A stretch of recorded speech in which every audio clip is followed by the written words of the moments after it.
ইরানের সঙ্গে মার্কিন যুক্তরাষ্ট্র ও ইসরায়েলের যুদ্ধের প্রভাবে যুক্তরাজ্যের অর্থনীতির উপর সম্ভাব্য নেতিবাচক প্রভাব মোকাবেলায় 23 মার্চ জরুরি বৈঠক ডেকেছে দেশটির প্রধানমন্ত্রী কিয়ার স্টারমার। বার্তা সংস্থা রয়টার্সের প্রতিবেদনে এই তথ্য জানানো হয়েছে।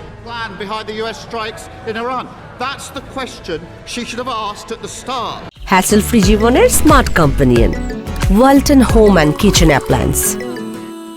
যুক্তরাজ্য সরকারের পক্ষ থেকে জানানো হয়, এই বৈঠকে chancellor of the Exchequer Rietschel Reeves এবং ব্যাংক অব ইংল্যান্ডের গভর্নর অ্যান্ড্রু বেইলি উপস্থিত থাকবেন। অপরদিকে ইরান হুঁশিয়ারি দিয়েছে, মার্কিন প্রেসিডেন্ট ডোনাল্ড ট্রাম্প যদি হরমুজ প্রণালী পুরোপুরি খুলে না দেওয়ার অজুহাতে দেশটির বিদ্যুৎ কেন্দ্র তছনছ করে, তবে তারা পারস্য উপসাগরীয় প্রতিবেশী দেশগুলোর জ্বালানি ও পানির সরবরাহ ব্যবস্থায় আঘাত হানবে।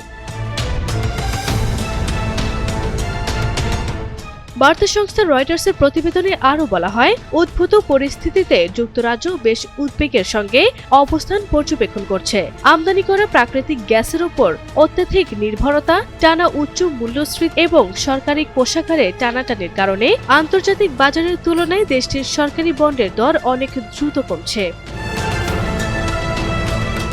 দেশটির অর্থ মন্ত্রণালয় জানিয়েছে, কোবরা নামের এই জরুরি বৈঠকে যুদ্ধের প্রভাবে সাধারণ পরিবার ও ব্যবসা প্রতিষ্ঠানের ওপর সম্ভাব্য অর্থনৈতিক প্রভাব, জ্বালানি নিরাপত্তা এবং শিল্প ও সরবরাহ ব্যবস্থার সক্ষমতার পাশাপাশি আন্তর্জাতিক প্রতিক্রিয়া নিয়ে আলোচনা হবে।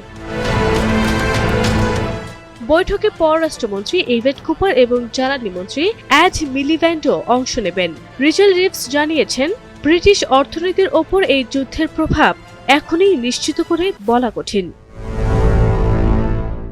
আরভি ইসলাম হিমু, এনটিভি অনলাইন।